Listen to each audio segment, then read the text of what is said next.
एक गुमनाम हीरो जिसने हिंदुस्तान को दिया तिरंगा। आखिर कैसे तैयार हुआ तिरंगे का डिजाइन? तिरंगे के डिजाइनर की अनसुनी दास्तान। तिरंगे के निर्माता को क्यों नहीं मिला उचित सम्मान? तिरंगे के निर्माता ने गरीबी और गुमनामी के अंधेरे में बिताई जिंदगी।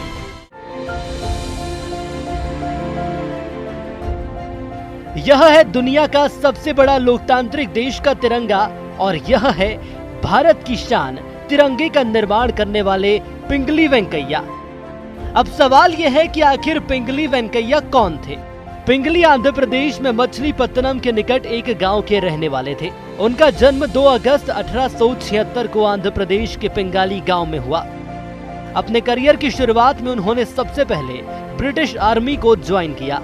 उस वक्त उनकी उम्र महज 19 साल थी। पिंगाली के जीवन में राष्ट्र प्रेम की अलख उस वक्त जगी जब दक्षिण अफ्रीका में एंग्लो बोअर युद्ध के दौरान उनकी मुलाकात महात्मा गांधी से हुई, जिसके बाद वह हमेशा के लिए भारत लौट आए।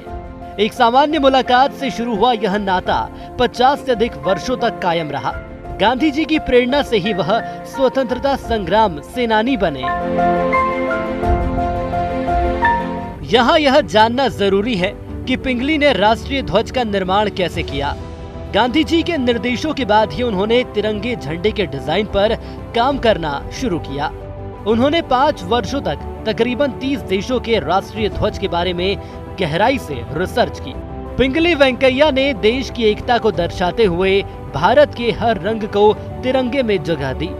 सर्वप्रथम तिरंगे के अंदर 3 रंगों का इस्तेमाल किया गया, जिसमें लाल रंग हिंदुओं के लिए, हरा रंग मुसलमानों के लिए और सफेद रंग अन्य धर्मों के लिए इस्तेमाल किया गया। जिसके बाद 1921 में भारतीय राष्ट्रीय कांग्रेस के सम्मेलन में पिंगली वेंकैया ने राष्ट्रीय ध्वज को पेश किया। करीब 45 साल की उम्र में पिंगली ने राष्ट्रीय ध्वज का निर्माण किया और आखिरकार 22 जुलाई 1947 संविधान सभा में राष्ट्रीय ध्वज को सर्वसम्मति से अपना लिया और ध्वज में से चरखे को हटाकर सम्राट अशोक का धर्म चक्र इस्तेमाल किया गया। संविधान सभा में राष्ट्रीय ध्वज के रूप में इसे अंगीकार किया, जिसके बाद यह तिरंगा झंडा भारत की आन बान और शान की नुमाइंदगी का ये प्रतीक बना। हैरानी की बात तो यह भी है कि राष्ट्रीय ध्वज के रूप में जिसने देश को पहचान दिलाई, इतने महान योगदान के बावजूद पिंगली वेंकैया को कुछ खास सम्मान नहीं मिला। 1963 में बेहद गरीबी में उनका निधन हो गया। विजयवाड़ा में एक झोपड़ी में उनका देहावसान हुआ। उसके वर्षों बाद 2009 में उन पर एक डाक टिकट जारी हुआ, जिस पर पिंगली की फोटो छपी थी। पिंगली को सम्मान देने में करीब 45 साल लग गए।